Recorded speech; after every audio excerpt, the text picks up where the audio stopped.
11:45 p.m. My new apartment still smelled like paint and cardboard.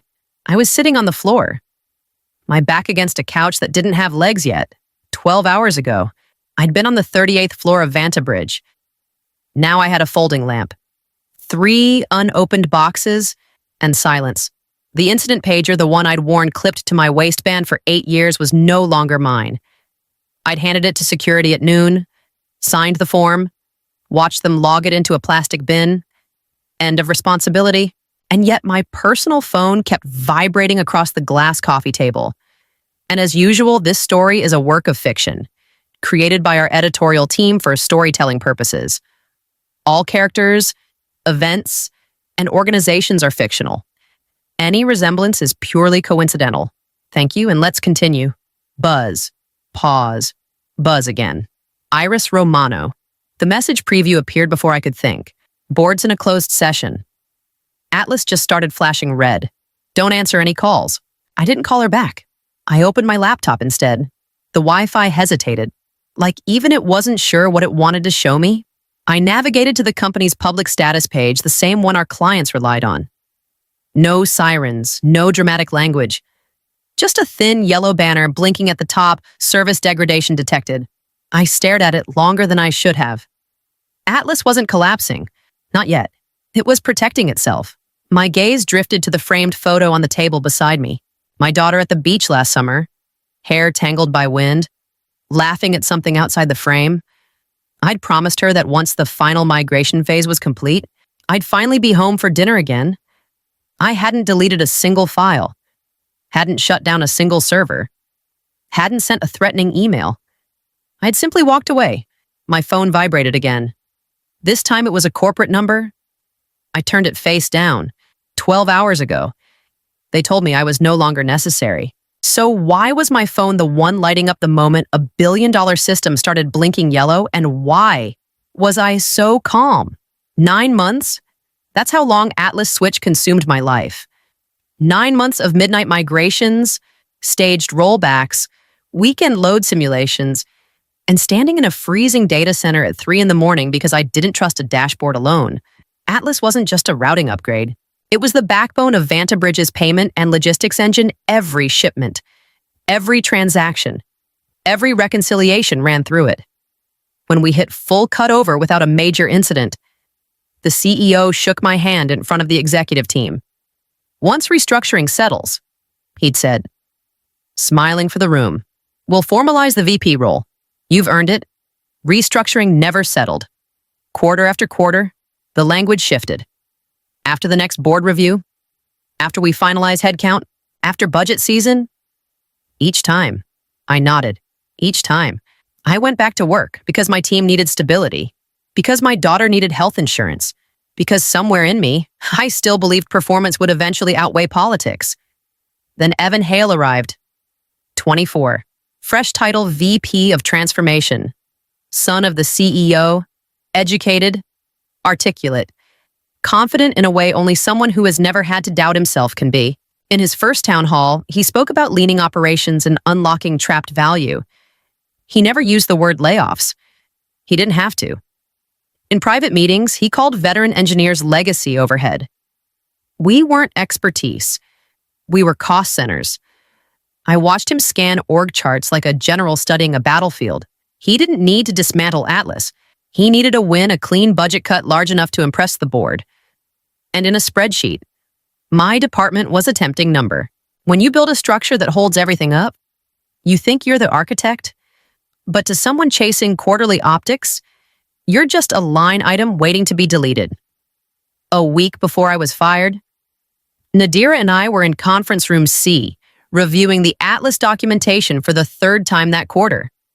Not the architecture diagrams, not the performance benchmarks. The compliance appendix. Most executives never read that section. It didn't have charts or projections. It had obligations. Vantabridge's largest financial clients required something specific, at least 4 certified operators actively assigned to Atlas at all times. Not on payroll, not available if needed. Actively credentialed, logged, and registered in the system. It wasn't about ego. It was about risk containment. If the number dropped below 4, The system was contractually required to enter restricted operational mode. Restricted mode didn't shut anything down. It didn't trigger alarms or fireworks. It simply reduced processing thresholds, tightened validation filters, and blocked high-risk transactions. It protected data. It slowed revenue. It's basically a legal seatbelt, Nadira said, tapping the page. Exactly. I replied, uncomfortable, but non-negotiable. I drafted an email that afternoon. Subject, certified operator threshold Atlas compliance risk. I outlined the clause. I explained the trigger conditions. I stated clearly that any staffing changes had to be sequenced with credential transfers. I CC'd legal. I CC'd compliance. Evan responded within an hour. One word, noted. No questions, no clarification, no request for a mitigation planning. Just a polite acknowledgement that functioned like a period at the end of a sentence. I stared at that reply longer than I should have. He thought noted closed the conversation. He didn't realize it did something else entirely. Because once that warning was documented, once the risk was acknowledged in writing, any decision that ignored it would no longer be an oversight. It would be deliberate. And deliberate decisions leave trails. Evan believed noted was the end of the discussion. In reality, it was the first line of a verdict waiting to be executed. The boardroom was all glass and silence. Quarterly budget review. Slides preloaded. Faces already tight. I stood at the end of the table and brought up the failover upgrade proposal. It wasn't dramatic. It wasn't flashy. It was insurance redundant routing paths, automated traffic draining, hardened replication nodes, the kind of investment that only matters when everything else fails. If we don't upgrade, I said calmly, we increase the probability of cascade latency during peak loads. Not today, but eventually. One of the board members shifted in his seat. He knew what that meant. Eventual failure always arrives at the worst possible time. Evan leaned back, arms crossed, expression carefully neutral. We are not building for hypothetical disasters, he said. We are building for growth. It's not hypothetical. I replied, it's statistical. He smiled, thin and tight, with respect. Mara, we are currently paying a premium for your fear. We need speed, agility, not worst-case obsession. The room cooled a few degrees. I didn't raise my voice. Speed without containment, I said evenly, isn't agility. It's exposure. A few heads turned toward Evan. I wasn't attacking him. I was stating physics. But physics in a boardroom can feel like defiance. For a second, I saw it, the flicker in his expression. Not confusion, not disagreement. Embarrassment. I had corrected him publicly. In front of people whose approval he needed, he closed his laptop slowly. That will be all for this item. He said, the meeting moved on, but the decision had already been made, just not about the budget. When power feels threatened, it doesn't reevaluate. It retaliates. And when the ego of the person holding authority is bruised, they don't fix the mistake. They eliminate the person who exposed it. He didn't call me into an office. He didn't schedule a private meeting. Evan chose the open floor. 40 desks, glass walls, half the department within earshot. He walked straight toward my workstation. Posture straight, voice calm enough to feel rehearsed. Mara, he said, loud enough for others to pause mid-keystroke. You're too slow for the new era we're building. Silence spread across the room like spilled ink. Pack your things. Someone near the back muttered something under their breath. Iris stood up halfway from her chair before I gave her a slight shake of my head. Evan continued, turning so everyone could hear him clearly. And let me be clear, anyone who chooses to walk out with her will be terminated immediately. There it was. Not a performance review. A spectacle. I felt every eye on me. He expected anger, or tears, or at least a defense. Instead, I closed the dashboard window on my screen and faced him. Have you read the Atlas Compliance Appendix carefully, I asked. Not sarcastic, not emotional, just precise. He laughed lightly, dismissively. Legal handles legal, not you. A few people looked uncomfortable. A few looked afraid. I studied his face for a moment. 24 years old, confident, certain he understood every moving piece of the machine he'd inherited. I smiled, not out of spite, not because I thought I'd won anything, but because I understood something he didn't. Understood. I said. I reached for the framed photo of my daughter and placed it in my bag. He thought he was removing resistance. What he had actually done was remove the last operational safeguard standing between his decisions and the consequences of them. I wasn't smiling because I was pleased. I was smiling because I knew the company's final safety brake had just been detached by the very person who believed he was accelerating it into the future. I packed slowly, not to stall, not to dramatize it, just methodically like I approached everything else. My notebook, my access token, the framed photo already tucked into my bag. No one spoke. The office felt suspended, like the air itself was waiting to see what would happen next. I walked toward the exit, and then I heard a chair move. Iris stood first. She didn't look at Evan. She didn't look at me. She simply unclipped her badge and placed it flat on her desk. The sound was soft. Plastic against laminate. Troy followed. Then Nadira. Then Laura. Craig. Each one stood without announcement. Without speeches. 6 senior engineers who had spent years keeping Atlas stable through storms no one else even knew existed. Neil remained seated. He stared at his screen. Jaw tight. I knew what he was calculating. His medical coverage. His daughter's therapy sessions. The mortgage. I met his eyes but didn't say a word. This had to be his decision. The silence stretched. Then Neil stood. Slowly. Deliberately. He removed his badge and set it down beside the others. 6 white desks, 6 pieces of plastic, a line of quiet defiance. Evan clapped once, sharp and amused. Good, he said. That saves us a fortune in payroll. He walked to his laptop at the central station, logged into the HR portal, and began confirming status changes. Resigned. Resigned. Resigned. He hit enter on his screen. It was just headcount reduction. In the compliance system, something else updated. Certified operator count below threshold. Evan believed he had just trimmed excess cost. He didn't realize he had triggered a countdown tied to a clause he'd dismissed with a single word. And some timers. Once started, don't stop just because someone regrets pressing the key. The compliance engine didn't panic. It didn't shout. It simply observed. At 4:12 p.m., the HR update synchronized with the operational registry. Certified operator count dropped from 4 to 1 active credential. That was below the contractual minimum. At 4:13 p.m., an automated message was generated and routed to executive distribution. Subject operational threshold. Not met. Engaging restricted mode. No drama. No red flashing sirens. Just protocol. Restricted mode wasn't a shutdown. It was a legal safeguard translated into code. The system tightened validation layers, reduced throughput ceilings, and blocked high-risk financial transactions. It prioritized data integrity over speed. Revenue slowed, exposure decreased, and from a purely technical standpoint, everything was working exactly as designed. Evan skimmed the email on his phone between back-to-back calls. Compliance noise, he muttered, forwarding it to a general operations inbox. By 5:00 p.m., Skyhammer Managed Services had been granted elevated access. Their lead technician dialed in remotely, scanning dashboards he barely understood. We're seeing throttling behavior. Someone from Skyhammer said on speaker, "It's probably a stuck flag," Evan replied. "Reset it. Full system reset."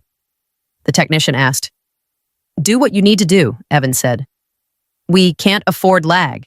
Skyhammer initiated a controller restart without draining traffic or mapping dependencies. For a moment, nothing happened. Then latency spiked. Queues backed up. The system responded the only way it knew how, by tightening further. Restricted mode deepened. What Evan saw was a glitch. What the system executed was a contractual defense. They believed it was a software bug that needed force. They didn't understand it was a legal wall, one that required someone with the right key to pass through it. Peak traffic always arrives quietly. There's no warning siren when thousands of shipments sync at once, when payment authorizations stack up across time zones, when reconciliation scripts begin their hourly sweep. It just builds layer by layer until the system is carrying more than it looks like it is. By 6:42 p.m., Atlas was operating in restricted mode and under peak load. Skyhammer didn't understand the dependency mapping. Yes, they saw controllers. They saw cues. They saw throttling. What they didn't see was how tightly every layer was braided together. Let's clear the backlog. Their lead said they rebooted a routing controller without draining active traffic. For 3 seconds, nothing obvious happened. Then the first flicker, latency doubled. Retry loops spiked. Transaction queues began to swell. Atlas responded exactly as designed. Protect data first. Secondary nodes isolated. High-risk transactions paused. Cross-region replication slowed to prevent corruption. It wasn't a single explosion. It was structural stress spreading outward. Payment confirmations stalled mid-process. Logistics vendors couldn't reconcile inventory in real time. Financial dashboards froze on half-processed numbers. A few of the largest institutional clients noticed within minutes. One called their account manager. Another called a board member directly. The third skipped layers entirely. Within 10 minutes, the Vantabridge board line was ringing with people who measured loss in 6 figures per minute. Skyhammer dialed into another call. "We're seeing unexpected cascade behavior," the technician admitted. "We can't stabilize throughput." On the other end, Evan went silent. Money doesn't fear villains. It doesn't fear ambition. It fears uncertainty, and uncertainty had just entered the system. With every stalled authorization and every frozen ledger entry, it was burning through roughly $10,000 per second and climbing. For the first time that evening, Evan understood something was no longer under his control. We were in a small diner 2 blocks from our temporary office when my phone lit up again. Nothing fancy. Fluorescent lights, vinyl booths, grease in the air, 6 exhausted engineers pretending not to watch the news on the muted television above the counter. No one was celebrating. We were just breathing. My phone vibrated. Unknown number. Then another message from Iris. They pushed Evan out of the room. "They're calling you." I stepped outside before answering. The night air was cool. The city sounded normal traffic. Laughter. A siren somewhere far away. None of it matched the tension in my chest. I answered on the 3rd ring. Mara. A familiar board member said, voice clipped, stripped of ceremony. "We need you to come back immediately." As a matter of responsibility. Responsibility. I almost smiled. "With respect," I said evenly. "I no longer have any responsibility to Vantabridge." A pause. "The system is destabilizing." He pressed. "We're losing institutional clients." "I'm aware. We expect you to assist in stabilizing Atlas." There it was. Not a request. Not quite an order. Something in between pride and panic. "I have a solution," I replied. "For the situation you're currently in." Another pause. Longer this time. "But if we're going to talk, it won't be through Evan." Silence stretched across the line. "He's still VP," the board member said carefully. "Then he can stay VP," I answered. "Just not the one negotiating with me." I wasn't angry. I wasn't triumphant. I was clear. They had removed me as an employee. They had no authority left over me, only need. And need changes the balance of power faster than any title ever could. Why is it that the people who dismiss you as unnecessary are always the first to call when everything begins to fail? We didn't walk back into Vantabridge like heroes. We walked in like surgeons. No speeches, no eye contact with the open floor, just laptops, cables, and 6 people who knew exactly where the pressure points were. The board was already assembled in the glass conference room. Evan stood near the screen, pale but composed, as if still trying to hold on to the image of authority.